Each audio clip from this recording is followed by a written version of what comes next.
आपका 15 मिनट का बयान क्या मम्मी की लोरी थी?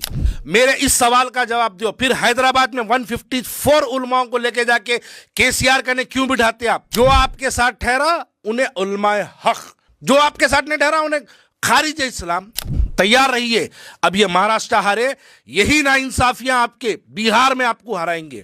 आपके मुरीदा मेरे को रौडी शीटर बोलते हैं, वो सुनो, वो रौडी शीट कहीं को खुली मालूम है? अकबरुद्दीन अवैसी की गिरफ्तारी के बाद एहतजाज करा था चार मीनार मंदिर के पास, तो मेरी रौडी शीट खुली। बीजेपी एक नारा लगाती, अल मदद या ओवैसी बोलती, और ओवैसी साहब लब्बैक या मोदी बोल के मैदान में कूद जाते। झूठ है ये बात। आप मौलाना सज्जाद नोमानी साहब का ये बयान कि बीजेपी वाले ये फिल्म बना दी है कि भगवा जीतेगा या फतवा जीतेगा, फतवा जीतेगा या भगवा जीतेगा, ये जो फिल्म बनाए ये आपकी नाकामयाबी, आपकी फिरका परस्ती को छुपाने के लिए आप एक पर्टिकुलरली आप एक बयान दे रहे। क्या आपका 15 मिनट का बयान क्या मम्मी की लोरी थी? क्या आपका 15 मिनट का बयान सोजा मुन्ना सोजा थी? आपका 15 मिनट का बयान शोलापुर में तारीख में कभी एक मरतबा भी भारतीय जनता पार्टी नहीं जीती थी। आपका 15 मिनट का बयान जिता दिया।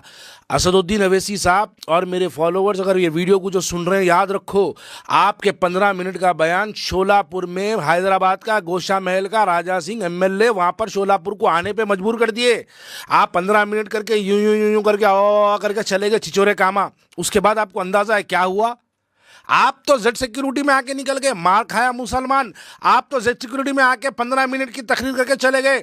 शोलापुर में गोशा महल का एमएलए आके वहां पर भड़काऊ भाषण, आपको तकरीर में वो अल्फाजा बोला, मैं अल्फाजा बोला तो मुरीद के नीचे जल जाती।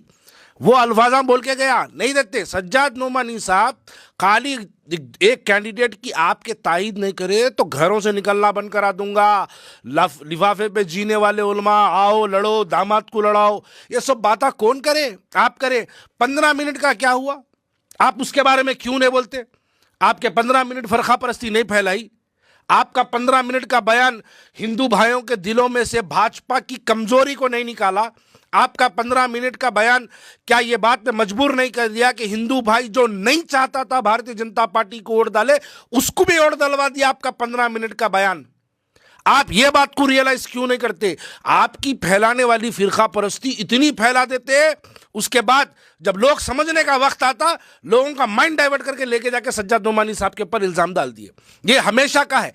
अब आप बोल रहे हैं महाराष्ट्र में, आप तकरीर में परसों मालेगांव की तकरीर में बोल रही कि आपको सियासत में उलमाओं का क्या काम? मेरे इस सवाल का जवाब दो। फिर हैदराबाद में 154 उलमाओं को लेके जाके केसीआर कने क्यों बिठाते आप? आप हैदराबाद में 154 उलमाए जब जब इलेक्शन आता एमआईएम की तायीद का ऐलान क्यों करते? जब इलेक्शन आता 154 उलमाए बीआरएस की तायीद क्यों करते? जब इलेक्शन आता तो 154 उलमाए कांग्रेस की मुखालिफत क्यों करते? अरे वहां पर सज्जाद नोमानी साहब एक कैंडिडेट के आपके खिलाफ, मर्जी के खिलाफ एक कैंडिडेट का तायीद का ऐलान कर दिए, इतना बवाल मचा के रखे आप। और आपके 154 उलमाए तेलंगाना से जो करते, क्या वो लोग भी लिफाफे उलमा है? क्या वो लोग लिफाफा लेके दारुसलाम आते? क्या वो लोग लिफाफा लेके बिरयानी खा के आपके पास जो है आके वो लोग केसीआर करने जाते? आप उनके बारे में क्यों नहीं बोलते? देखो, यही है, यही आपका निपोटिज्म है, यही आपकी गुंडागर्दी है। जो आपके साथ ठहरा उन्हें उलमाए हक, जो आपके साथ नहीं ठहरा उन्हें खारिज इस्लाम। अब मैं बोलने बैठा तो बहुत कुछ बोलूंगा। एक हैदराबाद के बहुत बड़े आलिम हैं, उनको इंटरनेशनल भिखारी कौन बोले थे? कुल हिंद मजलिस इत्तेहादुल मुस्लिमीन के सदर बोले थे। एक हैदराबाद के बहुत बड़े आलिम हैं जिनको मक्का मस्जिद के अंदर टमाटे कौन मारे थे? मजलिस इत्तेहादुल मुस्लिमीन के लोग मारे थे। मैं बोलने बैठा तो बहुत बोलूंगा। उलमाओं की शान में गुस्ताखी करना ये पुराना सिलसिला है, ये एक आदत है। भाई आप बताइए औरंगाबाद क्यों हारे? मैं बोलूं औरंगाबाद क्यों हारे? आपका गुरूर, आपका तकब्बुर, आपका गलत फैसला, आपकी अनानियत, आपकी नाइंसाफी, आपके पार्टी के वर्करों के साथ आपकी जुल्म और ज्यादती, पार्टी के वर्करों के साथ आपकी नाइंसाफियां आपको हरा दिए महाराष्ट्र में, औरंगाबाद। तैयार रहिए, अब ये महाराष्ट्र हारे, यही नाइंसाफियां आपके बिहार में आपको हराएंगे। यही नाइंसाफियां आपके, आप बड़े बड़े बातें करते हैं। आपकी क्या भाई मैं इससे पहले बोला तो लोग बोले हमारे हिंदुस्तान की एक मुसलमान आवाज़, एक नमक का एक कंकर, पूरे हिंदुस्तान के अंदर एक मुसलमानों की वाहिद 25 करोड़ के मुसलमानों का एक लीडर। बोले हिंदुस्तान में कितने मुसलमान हैं? 25 करोड़। 25 करोड़ में हैदराबाद में 20 लाख, 20 लाख में 6 लाख आदमी आपको वोट देते। वो भी कब? शेरवानी पूरी कच्ची करना पड़ता। वो आप घरों में जाके लोगों को अम्मा माफ़ी चाहता हूँ, अगली बार गलती नहीं होंगी, वोट डालो बोलना पड़ता। मस्जिद के लाउड स्पीकरों से अनाउंस करना पड़ता। मुखालिफिन मजलिस को खरीदना पड़ता।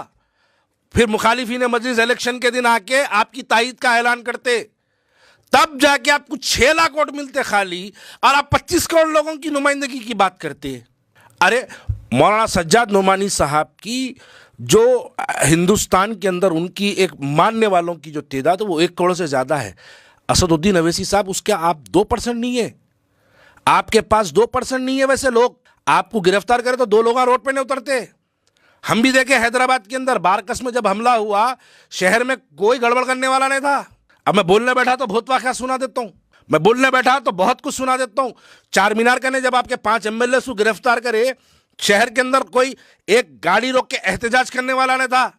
नाम लेना है तो नाम ख्वाजा बिलाल का लेके बताओ। वो एक ही दिन ख्वाजा बिलाल एहतजाज करा, 9 केसा अपने आप पे बुक करा लिया था। 9 केसा लड़ने के लिए 10 साल लड़ूं। आपके मुरीदा मेरे को राउडी शीटर बोलते हैं, वो सुनो, वो राउडी शीट कहीं को खुली मालूम है? अकबरुद्दीन अवैसी की गिरफ्तारी के बाद एहतजाज करा था चार मीनार मंदिर के पास, तो मेरी राउडी शीट खुली। बेटा ये जो बोलने वाले लोग हैं, तुम लोग अभी अंडे में की जर्दी है, तुम लोगों को अभी अंदर पीला होना है। फिर उसके बाद तुम लोग की एक शक्ल बनेंगी, उसके बाद तुम लोग अंडा फुटेंगा बाहर आएंगे, उसके बाद आके चू चू चू चू करना, फिर किसी दस्तरखान की जीनत बन जाना है तुम्हारे को। वो दस्तरखान कोई और नहीं है, दारुसलाम में बिस्ता। बेटा जरा बड़े बड़े बातें नहीं करना, हद में रह के बात करना। बोलना यह है कि आपकी फिरका परस्ती, आपको हिंदुस्तान के अंदर हिंदू भाया जो इलेक्शन, देखिए थोड़ा सा माहौल देखिए आप। MP इलेक्शन कब हुआ महाराष्ट्र में, और MLA इलेक्शन कब हुआ? MP इलेक्शन में बीजेपी की इतनी मुखालिफत थी कि महाराष्ट्र के अंदर कांग्रेस के यानी बीजेपी के कई MP हारे, और कुछ दिन के अंदर 4 महीने के अंदर हालात इतने बदल गए कि वहां पर वन साइड स्विप कर दी बीजेपी। कैसा हुआ भाई? ये मराइकल 4 महीने के अंदर कैसे पॉसिबल हुआ? ये मराइकल इसलिए पॉसिबल हुआ, 4 महीने में आपको बीजेपी को जिताने का कॉन्ट्रैक्ट मिला। आप जाके वहां भड़काऊ भाषण दे के आए। आप शुरुआती तौर पर 10,000 आदमी की रैली निकाल के हिंदू भाइयों को प्रोवोक करे। आप 10,000 आदमी को निकाल के रैली लेके 750 किलोमीटर तक जो रैली निकाले, वो रैली सबसे बड़ी हिंदू भाइयों के अंदर बीजेपी की मोहब्बत पैदा करी। वो लोग जो हिंदू भाई सोच रहे थे कि हम बीजेपी को वोट नहीं देंगे, आपके 15 मिनट, आपके तकरीरा, आपका स्टाइल, आपकी रैलियां, आपकी मौजूदगी बीजेपी को जिताने का सबब बनी। हाँ ठीक है, आप पैसे नहीं लिए होंगे, लेकिन आप इनडायरेक्टली बीजेपी को 100% जिताने का काम करके आ गए। अब तैयार रहो बिहार वालों, यही काम आपके पास भी होने वाला है। अब तैयार रहो दिल्ली वालों, यही काम आपके पास होने वाला है। मैं हमेशा यही बात कहता हूं कि जब जब बीजेपी का बुरा वक्त आता, बीजेपी एक नारा लगाती, अल मदद या ओवैसी बोलती, और ओवैसी साहब लब्बैक या मोदी बोल के मैदान में कूद जाते।